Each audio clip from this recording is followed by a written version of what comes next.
Hi, my name is Kevin McDonald, and I'm declaring my independence.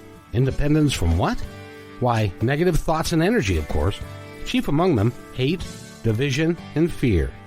You see, I know that we're all one, and together we can solve any problem, save our planet and each other. Please, join me as we come together as one and choose a better way to be. So now, let's begin with my independence report.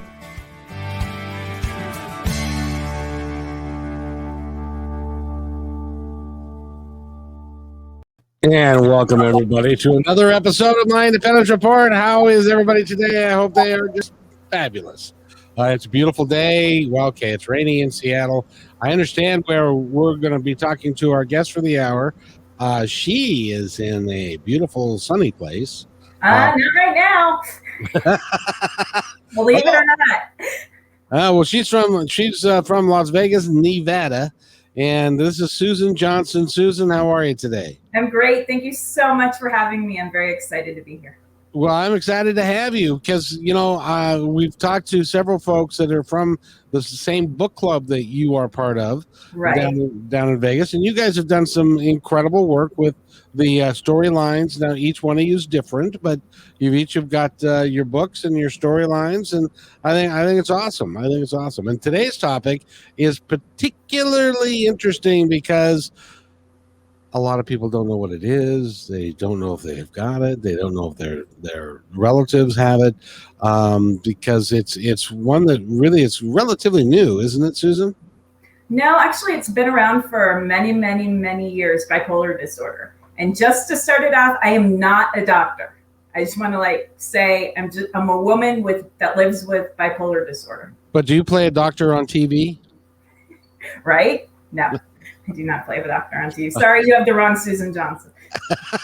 but you do have experience with the disorder on absolutely, a very personal level. Absolutely, a lifetime of experience with bipolar disorder. Yes, and so for those of us that are not really aware of it, what is it? Okay, so bipolar disorder is a mood disorder. It's a chemical imbalance in the brain, which causes euphoric highs, known as manias, and devastating lows, to the point of suicide. Bipolar disorder can be treated with medication. That's it in a nutshell. So it's not something that you bring on yourself. It's not something that you created because you wanted attention. It's an actual chemical imbalance in the brain. And it's genetic. Oh, great. That's good news. Because that means that if somebody that you knew, now didn't they used to call that manic depressive? Is that what they used to call it? You are exactly correct. Yes. It was formerly known as manic depression. Yeah, and so the bipolar, meaning that it goes obviously to each pole, which is as far north as you can go and as far south as you can go. And how often does it happen? Can it happen can you be great today and really crappy tomorrow? It can happen within 20 seconds to a minute. It's called the mixed mania if you're not medicated properly. Yes. Oh dear. So how did you find out about yours?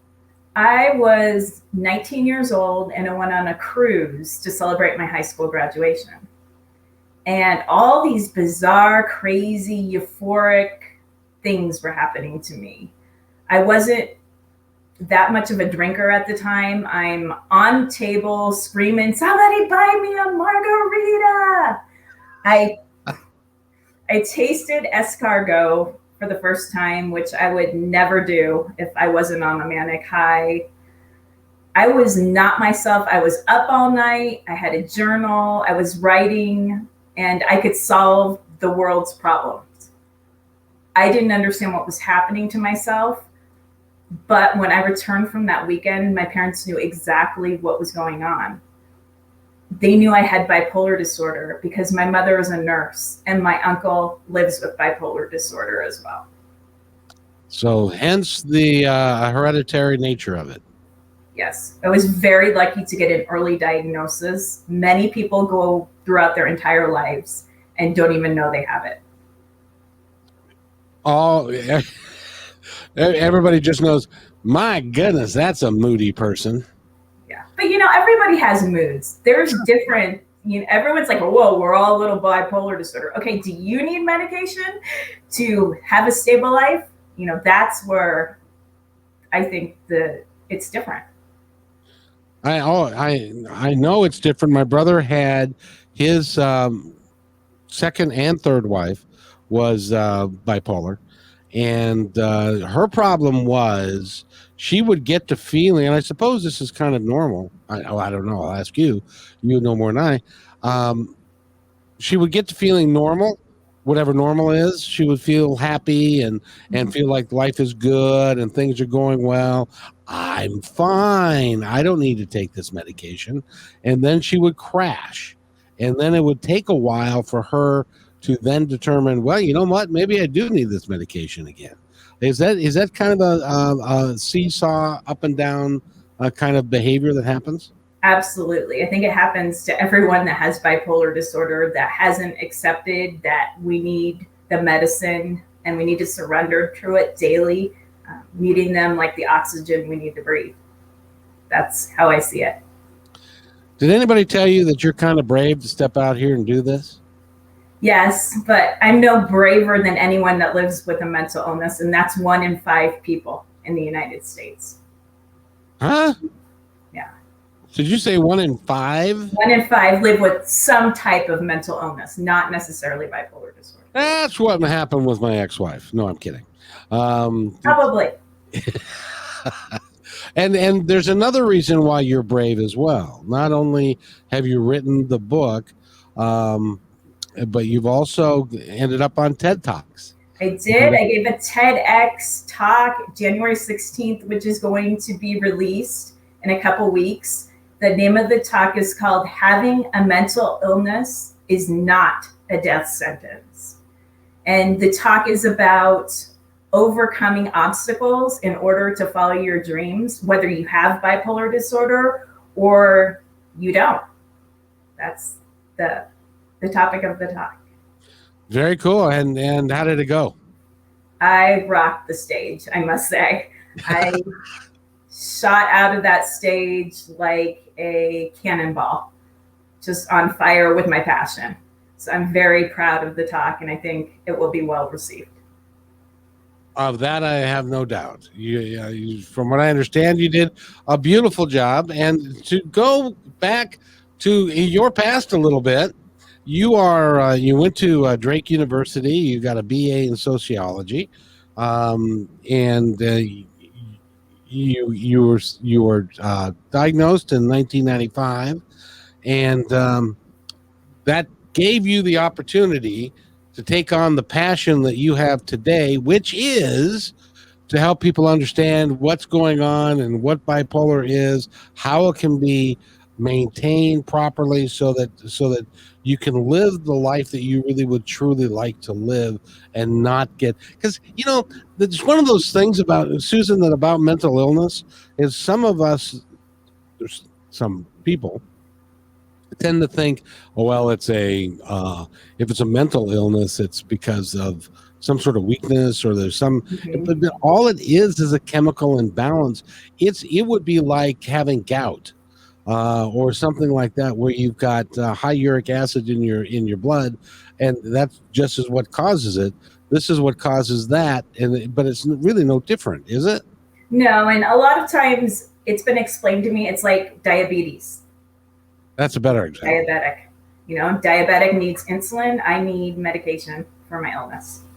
And there's nothing wrong with that. There's no shame in that. And society, wants to throw the stigma. They want to say you should be ashamed if you take medicine. You should be ashamed if you have bipolar disorder, and there is no shame. Why do some people consider it a moment of weakness to have to take medication? Why would somebody even believe that? That it's a moment of weakness? I don't know. Because I've actually heard that. It's like I don't know. They if they were strong, they wouldn't have to worry about it. They wouldn't be. It's the same thing like postpartum depression and other things that clearly is a chemical imbalance in the brain. But there are people that I don't know why they would think that either. Maybe they don't anymore. That would be good.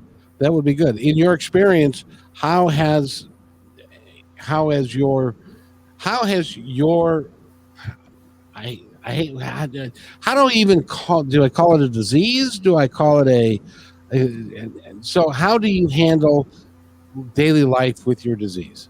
What's it like for you? I am highly successful because, like we were talking about, I take my medication.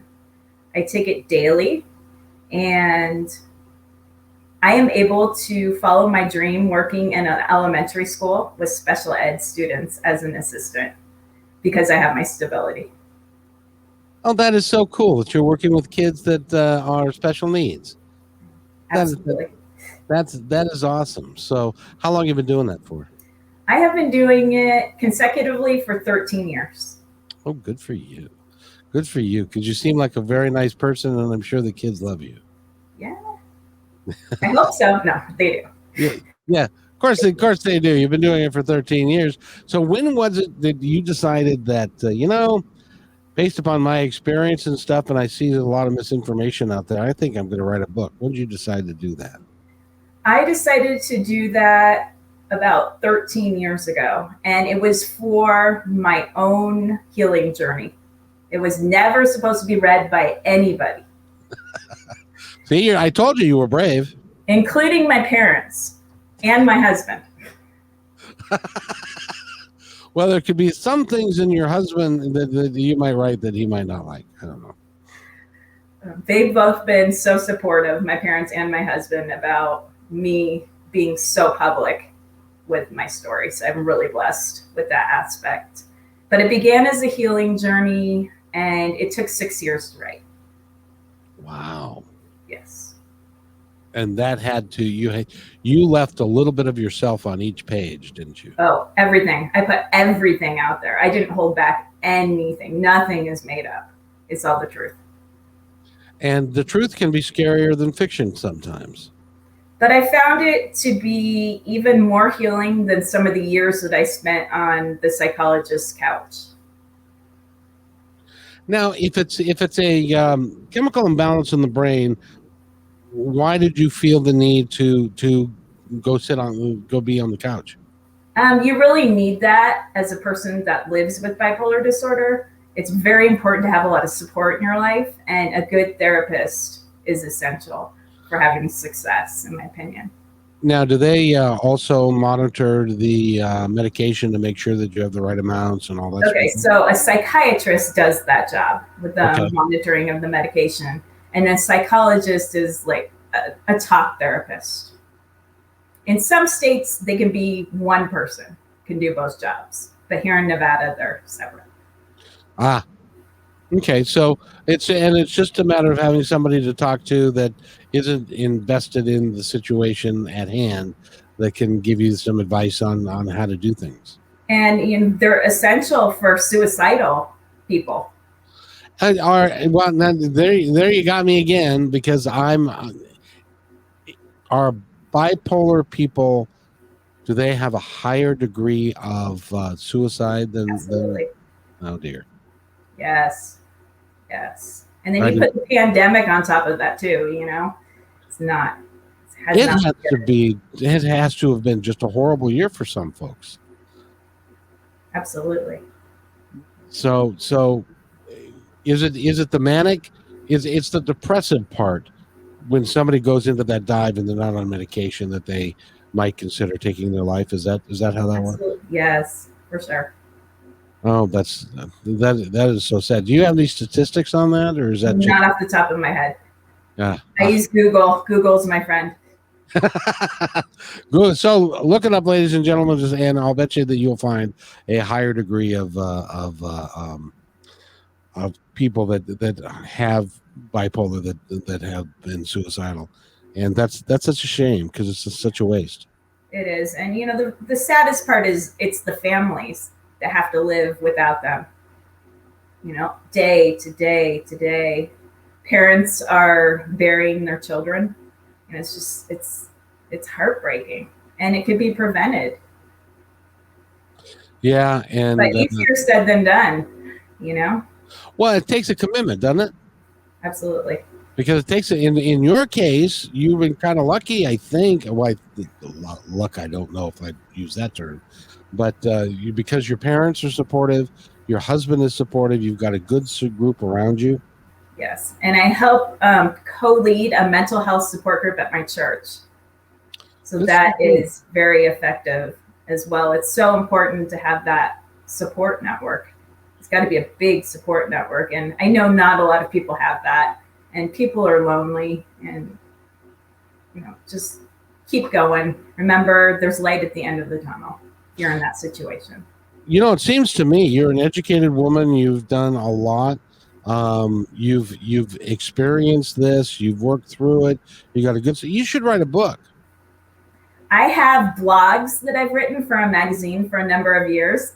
Uh-huh. I hope to publish those out to get some new work out in addition to the book that I did write. Oh, you did write a book. Oh, okay. See now, ladies and gentlemen, I knew that. I knew she'd written a book. I was just setting her up. Oh, look, it happens to be here. Oh, how about that? It's right there in front of us. Some dreams are worth keeping. I love that. And it's in the background too, if you can see it. My poster. Yeah. I'm pointing to myself. Yeah. It's right there. Some dreams are worth keeping. So you still get to have a good life, even though you've got bipolar, right? I am a blessed bipolar, for sure. And you're also working your heart out to bless other people to help them help themselves, because nobody can really get you to take the medication. No, and I think so many people struggle with that. I hear a lot of heartbreaking things from parents saying, well, how do I get my child, my kid to take the medication? And I'm like, I'm so sorry. They have to hit rock bottom. They have to come to the acceptance and the realization that they have a mental illness. So there's nothing that the parents can do, unfortunately. There's no magic words or advice, and that's really hard to tell people. I've got a couple of kids, and I can't imagine watching a child of mine descend into hell until they decided to take action on their own, because it is kind of a form of hell going into that depression, isn't it? Absolutely. It's hard for us to really, unless you go through it. And we all suffer from depression occasionally and stuff, but that has no candle to what we're talking about here. This is completely different. Yeah, this is like a depression that you can't even get out of bed. You can't. Some people can't shower. You can't function. You can't work. You don't want to eat. I mean, it's the pits. Oh my goodness gracious! Now, because you're on medication, does that mitigate it, or does that level you out? So yeah, I'm leveled out, so I don't experience the highs and the lows. Do you miss the highs? No. I've seen my life a disaster with the highs. Well, I can imagine standing on a table in Mexico, waiting for a margarita and some escargot. Might be a little excessive. Yeah, for sure. Because that is, I've had escargot. Well, no, I've looked at escargot. I would never eat it. You don't want it. No, it is not. I used to work in the food service industry, and we had an oyster bar, and I used to shuck oysters. I've seen what comes out of an oyster, and I want no part of it. Yeah, my husband actually eats oysters, and I'm like, does he use a lot of cocktail sauce? Yeah, I think so. Yeah, because that's not a real connoisseur of raw oysters. That person is the one that takes a little bit of salt and a little bit of lemon, and that's all they put on that thing, and then I don't know how they get it down, but without it coming back up. But that's just me. Yeah, I'm not into that either. So, but that's good. So, how old were you when you got married and had kids? I was later in life. I was 29 when I met my husband, and he's 3 years older than I am. And we do not have children as a result of me having bipolar disorder, but I'm not saying that people with bipolar disorder should not have children. It is a personal choice. And you kind of felt like it would be passing on something that you didn't want to pass on, right? there was a chance. And I know that taking care of me on a daily basis is enough. Just ask my husband. And, putting a kid, I would be so stressed out financially, and it's such a big job. It is. I was talking to somebody about that earlier today, and they don't have any. We were talking actually about the shooting in Boulder, Colorado, and it was like people can get a gun without a license, and they can have babies without a license, but can't drive a car without a license. Right? I think we got our priorities mixed up just a little bit. You scratch your head. Absolutely. Mm-hmm. I am lucky, though. I have a beautiful goddaughter who's 10. Oh, so beautiful. Hannah has been a wonderful joy in our lives, and we've been with her from the get-go. When she was a baby, we were holding her, and now she's 10. So we're really enjoying being godparents. Oh, that's awesome. Not everybody is designed, nor should everybody have children. I agree. It's a choice, but it's a choice that somewhere, trust me, I know from experience, somewhere in the first year of life, as I was up at 2:00 in the morning, my wife was dead tired because she was still feeding him and stuff, and I was trying to get the thing to bed, and I had to be up at 7 hours to go back to work another 12-hour shift. It's like, I'm not sure this was such a great idea after all. Absolutely, and I need a lot of sleep having bipolar disorder. I mean, I require 8 to 10, if not 12 hours a night to just make it through the days. I get it. I'm not as young as I used to be, and I could use 12 hours of sleep too. That would be really pretty cool. So, do you find that if you get if your organizational structure changes, or you have things that you didn't expect to have happen, does that affect? Does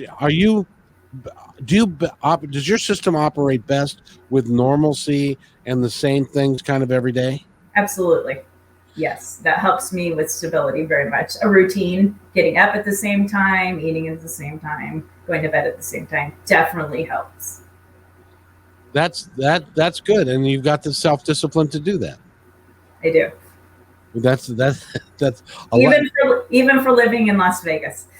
Yeah, that's right. Remember, Red 32. All right, I'm going to quote you on that. Well, if you put $5 on it and you lose, I've never met you before in my whole life. Those things happen. But I can see somebody with bipolar disorder. Oh boy.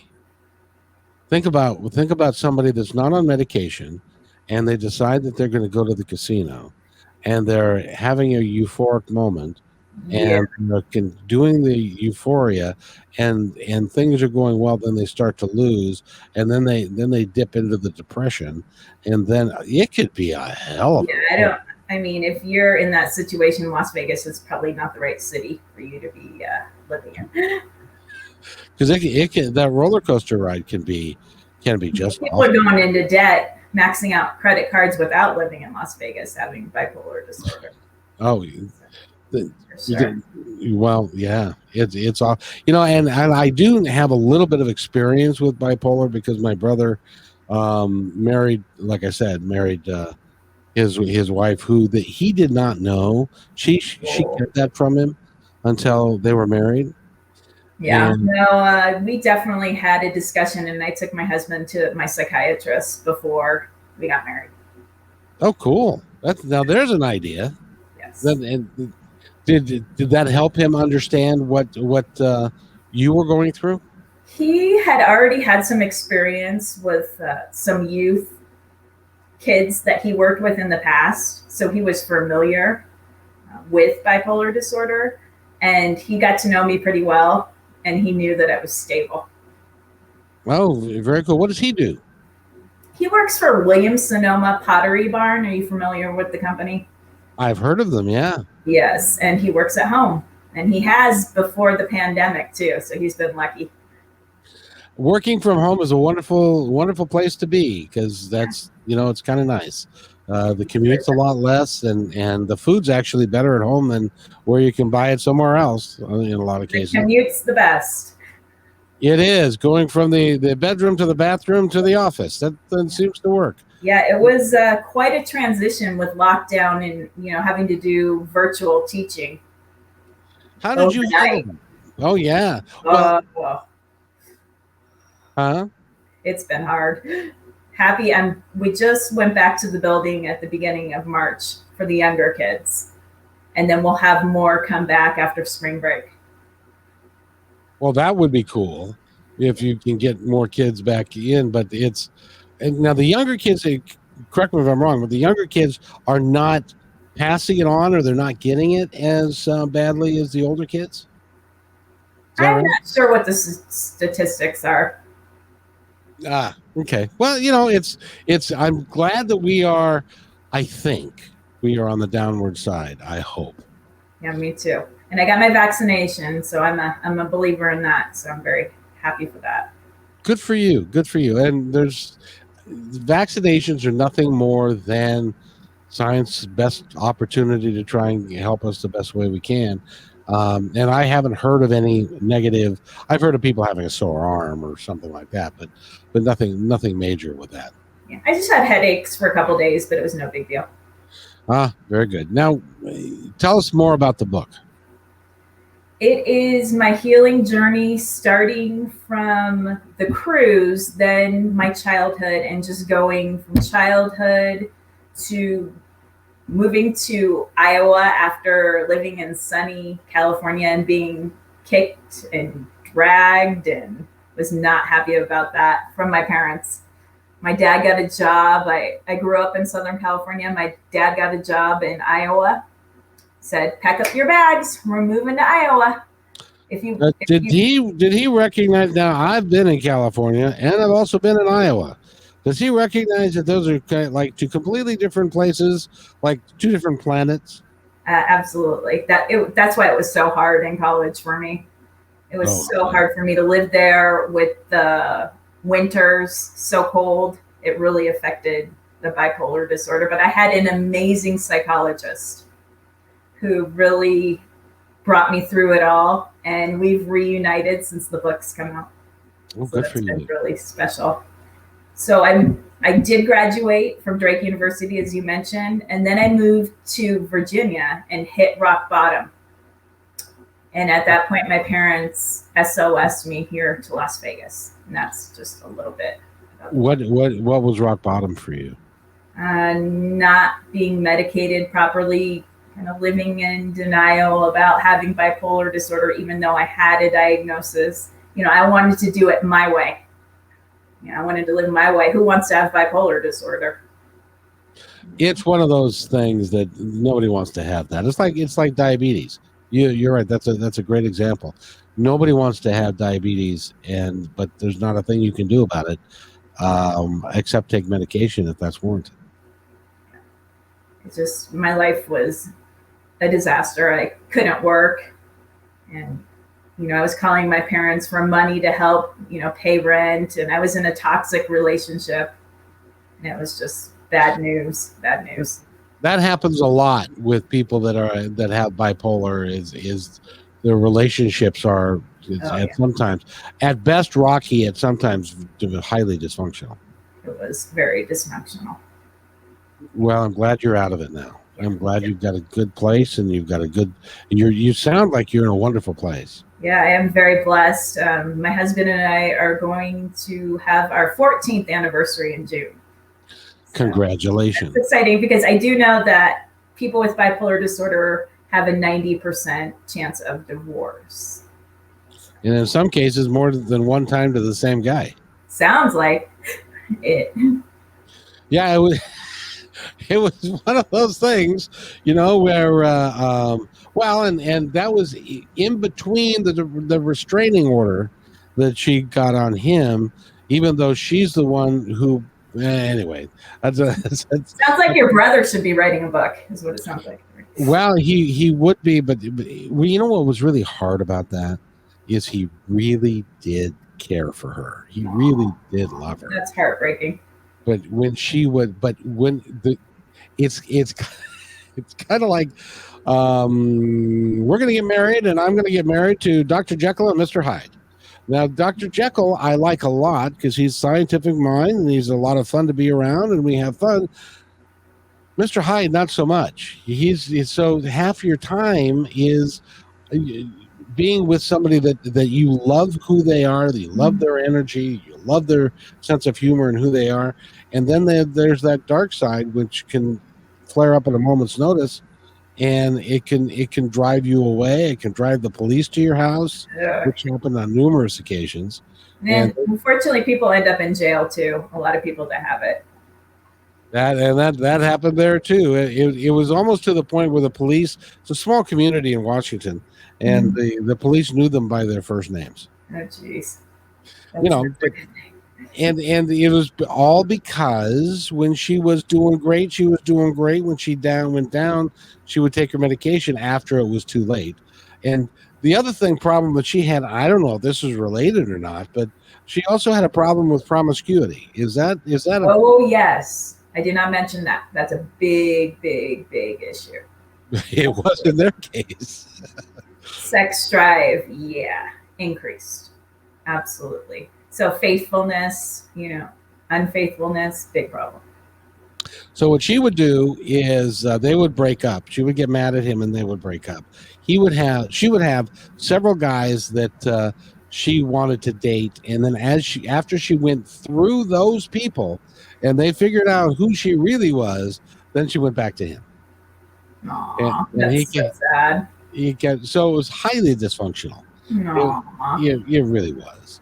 And yeah, well, but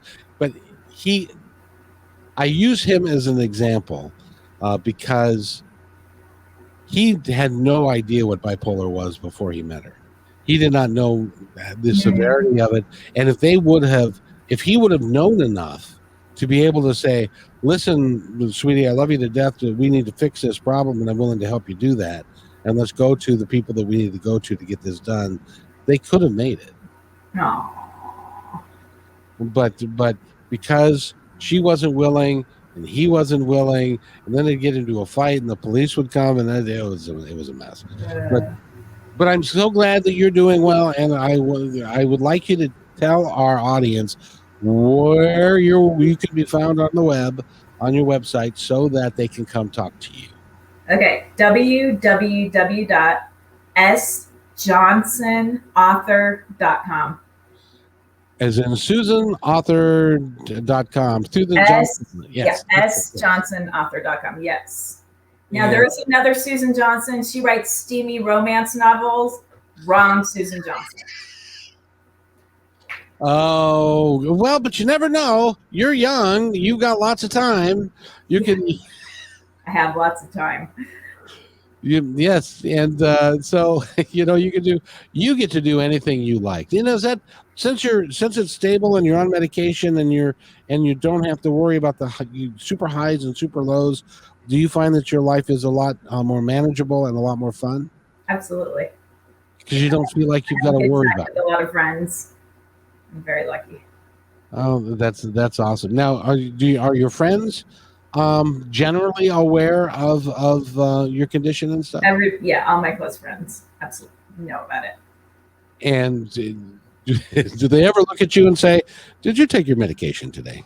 No, that's the worst thing that you can tell. That you can ask someone. Tell us why.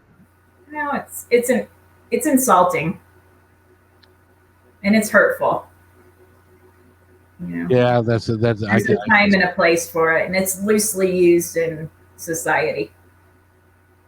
Yeah, it really is, and we can inadvertently hurt somebody's feelings and not even know it. Yeah. So that's a shame. So, and by the way, let's get in case somebody's just joining us, you're going to be on TED Talks. I am. My talk is going to be released at the beginning of April, and it's called Having a Mental Illness is Not a Death Sentence. Should be able to find it under Susan Johnson. I'll have links on my website. It is an amazing talk. It is entertaining and passionate and educational. And I'm very, very happy with it. So I hope you'll check it out.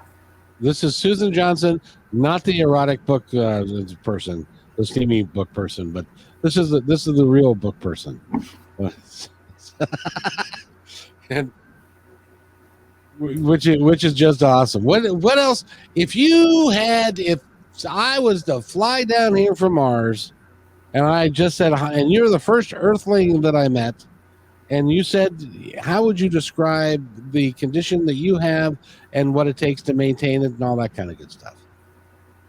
I would say it is a mood disorder that needs medication, and there's a number of things that you need for success. Family, a support network, sleep, proper nutrition, exercise, and just a positive attitude. And also faith. Faith is a big one for me.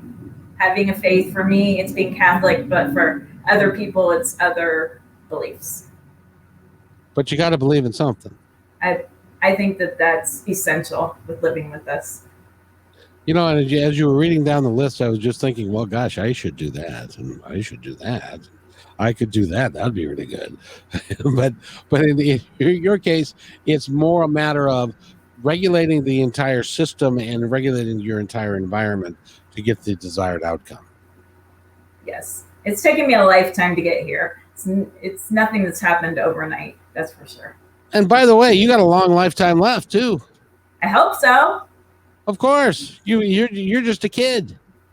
You've got, and you know, it's great that you've got the support system, because, okay, I drove a Metro bus in Seattle for 11 years. The healthcare system in Seattle is not, I'm not going to say it's broken. I'll say it's not well. There are people that need medication that are not getting medication. There are people that need help that aren't. And so there are lots of folks that are in, and I can't imagine the daily struggle of what it would be like to be excited as heck one moment and to be feeling like horrible the next moment and having to go back and forth. That's got to be a really hard thing for people to have to deal with. It's exhausting. Yeah. But you've conquered it, and I guess I can't say you've conquered it because you're managing it. Yeah, I'm gonna have it the rest of my life. You know, there's no cure for it, unfortunately. Now, do you know what the chemical imbalance is in the brain that causes it? Not off the top of my head. It's probably some real long words put together, and stuff. So there are chemical imbalances, but now maybe, I don't know, but maybe they can figure out how to balance those chemicals out. Well, they're having problems finding the genes. You know, it's not just like one, you know, I've been watching some shows about it, and it's not, you know, it's not as easy as it sounds to try to find the correct genes. Well, no, because they're real little itty bitty things. Exactly. Yeah, and you got to be able to find the right one. And it's probably, I wouldn't be a bit surprised if it not only was a specific gene, it was a combination of. Yeah, it is. Yes. And that makes it really difficult for them to be able to put the combination together to get everything then working together, and that's why medication right now is the best thing to do. Yeah, absolutely. So, Susan, by the way, let's get the information about your website out again. www.sjohnsonauthor.com. And my book is available on Amazon, or you can get it through my website, and I can get you a personally autographed copy from there. That would be awesome. How long has the book been out? The first edition came out in 2015, and the second edition came out in 2018. And I imagine before too long, there will be a third edition. Wow. And now, is that because you sold out of the first edition? I had a traditional publisher for the first edition, and then he went under. So then I took the book into my own hands and self-published. And how's it been doing self-published? It does pretty well. I mean, I'm more interested in helping people than I am being the #1 best-selling author. Yeah. Although being the #1 best-selling author of a book like you have would help more people. So that's why I'm glad you're here, so that we can get the information out about you and your work and bipolar. And it's not the boogeyman that's in the closet. It's just a chemical imbalance that medication is needed to take care of it. And if you know somebody who, let me ask you a question: if you know somebody that they've got a teenager, and the teenager's acting up and they don't know why, and they're thinking about what you said, and they're thinking, well, maybe that's it. What would you suggest that they do? Have them go talk to a doctor for a proper diagnosis. A medical doctor, or yes, medical doctor. Are there tests that they give them to see if there's criteria? Okay. And then once the doctor says, yep, they've got bipolar disorder, then what would be a good course of action for a parent? Finding a psychologist to educate you on coping mechanisms, how to live with it, those types of things. So in reality, learning to cope with it is as much of a skill on the people that are surrounding the individual as it is for the person who does have the disorder to take their medication, because there needs to be a total understanding of what can happen, what's liable to happen, and how to deal with it, right? Yes, for sure. And because they're people that you love, and you want to make sure that you, especially how heartbreaking it would be to have a child that went through that. It's like when you were just descending into your worst times when you were in Virginia. That must have been horrible for your parents. Yeah, I know. It was hell for them. And I'm just so blessed that they never turned their back on me. That is a great testament to how to handle this, rather than saying, well, your moods are killing me, I can't deal with it, and not helping.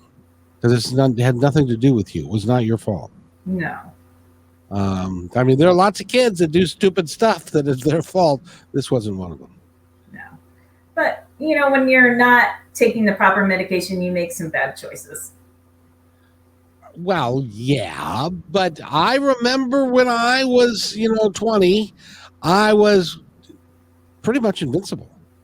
Nobody was going to hurt me. I was tougher than nails until I got punched in the face and had to go to the hospital. And then I'm not nearly as invincible as I used to be. But when we're that age, we're thinking we're tough. We can do it. We don't need this stuff. And until you face a realization, and it can be tough. Hitting rock bottom is something that happens in a lot of different cases. In this case, it's too bad that people have to go down there to get better. But I'm glad you got better.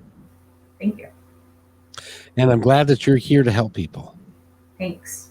Thank you for helping me share my message and having me as a guest on your show. You betcha. But what's really fun is, for every book that you sell, it's kind of like what I do here. There are people that are going to be listening to you who I will never meet. I'll never know who they are. But they're going to go buy your book. And they're going to follow the rule, or to do what needs to be done once they understand what's going on with them or their relation. And then they're going to be able to fix it. And it's something that you did, and you had no idea. Yeah, it's uncomprehendable to me sometimes, and it's overwhelming, to tell you the truth, to think that me sharing my story could touch other people around the world like that. Well, I know you're a woman of faith, and you know that God put you out there for that reason, for you to be able to do this, because it takes, in addition to having gone through the experiences that you've gone through, it takes quite a little intestinal fortitude. And for those of you who don't know what that means guts, to be able to stick yourself out there and to say, whoa, look at me, because this is what happened to me, and I can help other people. And so bless you for that. That's wonderful. Thank you. Okay. So let's go over your information one more time. I want to make sure that everybody has an opportunity to go to, I've learned it by now, S. Johnson Author at sjohnsonauthor.com. sjohnsonauthor.com. That's perfect. And the name of the book, again, is Some Dreams Are Worth Keeping.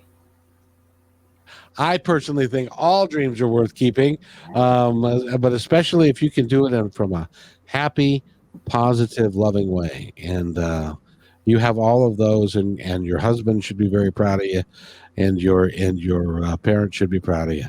Thank you. And by the way, we love the Seahawks. So go Hawks. Yay! Thank you very much for that. We appreciate that. They didn't do very well. They did well. You know. You can get me going. I can spend the next hour talking about that. But in any event, this is the part of the show where I want to give you the opportunity. You have the sole floor, young lady. You have the opportunity to talk to any of our listeners about anything that you would like them to know. I want people to know that if they're struggling with depression or they feel lost with this pandemic, that there is hope, that there is help, that there is light at the end of the tunnel. If I did it, anybody can do it. Just keep going. Keep going. Life is worth it. Because some dreams are worth keeping. I've heard that before. Was that in a book? Isn't that a good idea? Isn't that a nice name for a book? It is. And also check out the first of the month, because she's going to be she's already done it, but it'll be released in the 1st of April, which is a TED Talks, and that's entitled Having a Mental Illness is Not a Death Sentence. It'll be the first couple weeks in April, but I'll have a link at my website. Go to her website, and then there'll be a link there, and you can watch her TED. I love TED Talks. They've got some really, really cool information on them. Yeah, they're amazing. They're just about so many different topics these days. Every topic you can imagine, there's a TED Talk about. And it's from people that have been through the wars, came out the other side, and either write a book or a documentary or whatever it is that they do to help people around the world live lives a little bit better, which is not that we couldn't have any of that, because goodness knows we got enough problems. But it's great to talk to you, Susan, and I appreciate you being here. I've been honored to be on your show today. Thank you so much. Oh, you don't have to say that, because I'm honored to have you here, because it is what I do to try and bring on some people that are just extraordinary, and you qualify, even though all you say is that you just take medication or whatever, but you're qualified as a really strong, tough, positive woman of faith who people can follow and can do well too. Thanks. Thank you very much again. And you had to stay with me for just a moment. I've got to do this, and then I'll be right back.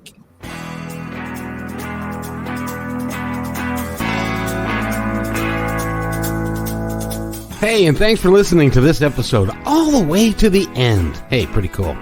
Hey, don't forget to follow us so you can receive regular updates and new posts. And remember, take care of each other, because each other's all we've got. See you next time on My Independence Report.